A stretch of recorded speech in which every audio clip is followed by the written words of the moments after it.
మహాగణపతిం మనసా స్మరామి మహాగణపతిం మనసా స్మరామి. TR creations family అందరికీ నా హృదయపూర్వక ధన్యవాదాలు. సో మనం చూసినట్టయితే కనుక మెయిన్గా కర్కాటక రాశి వాళ్ళకి సంబంధించి పవర్ ప్యాక్ కంజంక్షన్ రాహుతో కలిసి కుంభరాశి మీద 5 గ్రహాల యొక్క ప్రభావంతో పాటుగా గురుడు కూడా కుంభరాశిని చూడటం, ఎక్స్పాన్షన్ ప్లానెట్. మొత్తంగా కర్కాటక రాశి వారికి మనం కనుక ఇక్కడ దాని రిజల్ట్ ఎలా ఉండబోతుందనేది చూస్తే కనుక డెఫినెట్లీ 5 ప్లానెటరీ కంజంక్షన్ అనేది వీళ్ళకి 8th హౌస్లో జరుగుతుంది. గురువు గారు కూడా 12th హౌస్ నుంచి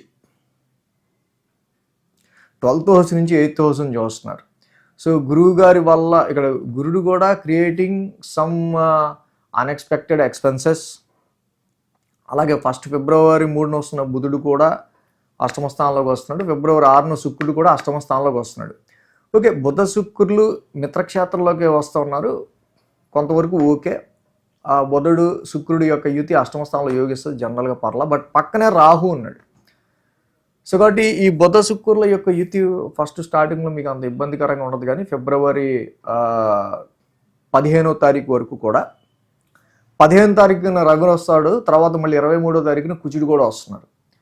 ఇలా మొత్తంగా ఆల్ ప్లానెట్స్ అంటే ఒక పంచగ్రహ కూటమి మాసగ్రహాలన్నీ కలిపి 8th హౌస్లో ఇతి కడుతున్నాయి.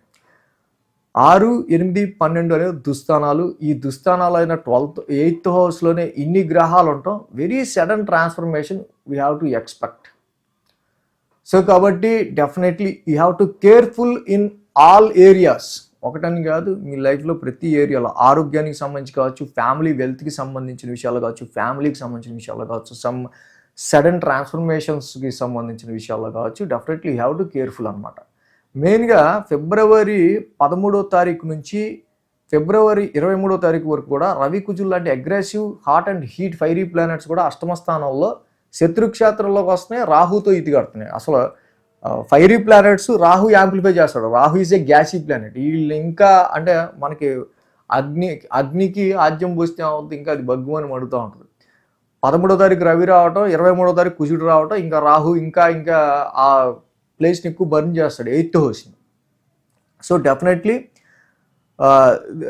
ఇక్కడ స్పౌజ్, మెయిన్గా స్పౌజ్, భార్యాభర్తల్లో స్పౌజ్, మీ భార్య అయితే భర్త, భర్త అయితే భార్య, స్పౌజ్కి సంబంధించిన హెల్త్ పాయింట్ ఆఫ్ వ్యూలో కానీ, ఇన్హెరిటెన్స్ వారసత్వ ఆస్తుల విషయంలో కానీ, మెయిన్ ఆరోగ్యానికి సంబంధించిన విషయాల్లో కానీ ఇట్ ఈస్ ఇక్కడ ఏంటంటే ఎక్కువ ట్రాన్స్ఫర్మేషన్ అనేది ఎక్కువ జరుగుతుంది. This is not a good time for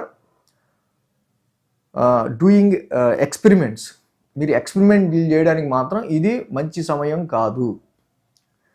ఏదైనా సరే వ్యాపారంలో కొత్తగా ఏదైనా చేసేద్దామని కానీ, ఇంకో ఎక్స్పెరిమెంట్ల విషయంలో కానీ ఇక్కడ వెళ్తే పవర్ఫుల్గా వెల్త్ లాస్ అయ్యే ఆస్కారాలు ఎక్కువ ఉంటాయి. ఎక్స్పాన్షన్ ప్లానెట్ గురుడు అష్టమాన్ని చూడటం కావచ్చు, రవి అష్టమంలోకి రావడం కావచ్చు, కుజుడు అష్టమంలోకి రావడం కావచ్చు.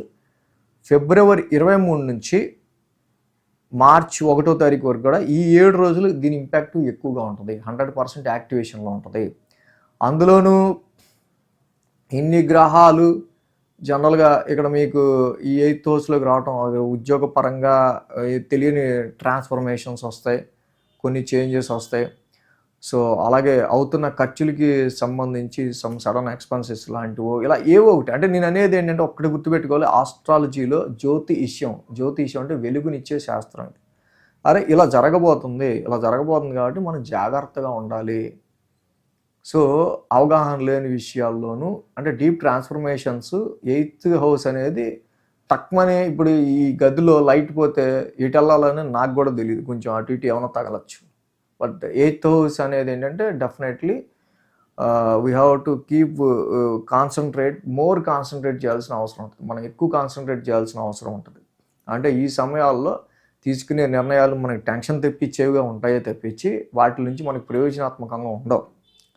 అందుకనే నూతన వ్యాపారాల్లో తీసుకునే డెసిషన్స్ విషయంలో కానీ, మ్యాచెస్ చూసే విషయంలో కానీ, విద్యార్థులు అయితే ఎగ్జామ్స్ విషయంలో ఫియర్ని వదిలేసి టెన్షన్ వదిలేసి ముందుకెళ్ళాలి.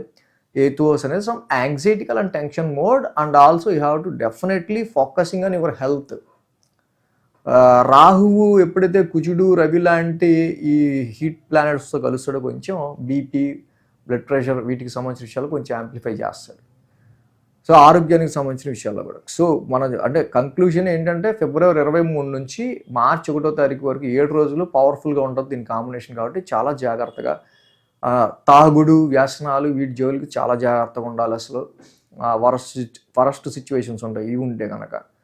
మిగతా విషయాల్లో కాలభైరవాష్టకం చదువుకోవడం, శ్రీరామ రక్షా స్తోత్రం చదువుకోవడం, నవగ్రహాలకు ఒక 27 ప్రదక్షిణలు చేసి చక్కగా శివాలయం దర్శించుకోవటం, ఈ 7 రోజులు కూడా సబ్కాన్షియస్ మైండ్ని ఎనేబుల్లో ఉంచుకుని వేసే ప్రతి అడుగుని కొంచెం కాన్షియస్గా వేయటం, జాబులో తప్పు దొరలకుండా చూసుకోవటం, బిజినెస్లో పెట్టుబడుల్లో అన్నెసరీ లాస్ లేకుండా చేసుకోవటం, వీటి మీద ఎక్కువ కాన్సన్ట్రేట్ చేయడం చాలా మంచిది. సో మరి దీని ఎఫెక్ట్ ఎప్పుడు దాకా ఉండొచ్చు ఏంటి ఆస్ట్రాలజీలో. ఇదిగోండి ఇప్పుడు ఈ టైంలో మీరు ఏదైనా చేస్తే మీరు అనవసరంగా లాస్ అవుతారు. అది అక్కడ పెద్ద తెలియని పెద్ద గొయ్యి ఉంది, వర్షం పడింది, ఆ గొయ్యిలో మీకు ఆ గొయ్యి అని తెలియదు, కానీ జాగ్రత్తగా ఉండండి అని చెప్తాం. ఎవరైతే ఇలాంటి వీడియోస్ వింటారో డెఫినెట్గా ఫాలో అయ్యి వాళ్ళు అబ్జర్వ్ చేసి సార్ ఎగ్జాక్ట్లీ మీరు చెప్పింది కరెక్ట్, మేము ఆ టైంలో మీరు చెప్పింది విని చాలా జాగ్రత్త పడ్డాం, చాలా సేఫ్ అయ్యే వాళ్ళు చాలామంది ఉన్నారు. సో ఆ ముందు జాగ్రత్త గురించి చెప్పడమే తప్పించి ఆస్ట్రాలజీ అనేది భయపెట్టించేది కాదు. ఇది మనకి జ్యోతి వెలుగునిచ్చే శాస్త్రం. సో అంటే ఈ ఎఫెక్ట్ మనకి ఏంటంటే మార్చి 2కి కొంచెం తగ్గుద్ది, 15కి కొంచెం తగ్గుద్ది. 3 వీక్స్ మాత్రం ఫిబ్రవరి 23 నుంచి 3 వీక్స్ కొంచెం హెక్టిక్గా ఉంటుంది. ఫిబ్రవరి 23 నుంచి 3 వీక్స్ పాటు. So take care that 3 weeks. ఎందుకంటే నెక్స్ట్ మళ్ళీ గ్రహాలన్నీ శనిని కలుస్తున్నాయి కాబట్టి కొంచెం జాగ్రత్తగా మీరు వేసే అడుగులో మెయింటైన్ చేస్తే మంచిది. So thanks for watching T R creations. ధన్యవాదాలు. ఈ వీడియో కనుక మీకు నచ్చినట్లయితే లైక్ చేయండి, షేర్ చేయండి. మరిన్ని అప్డేట్స్ కోసం సబ్స్క్రైబ్ చేయడం మాత్రం మర్చిపోకండి.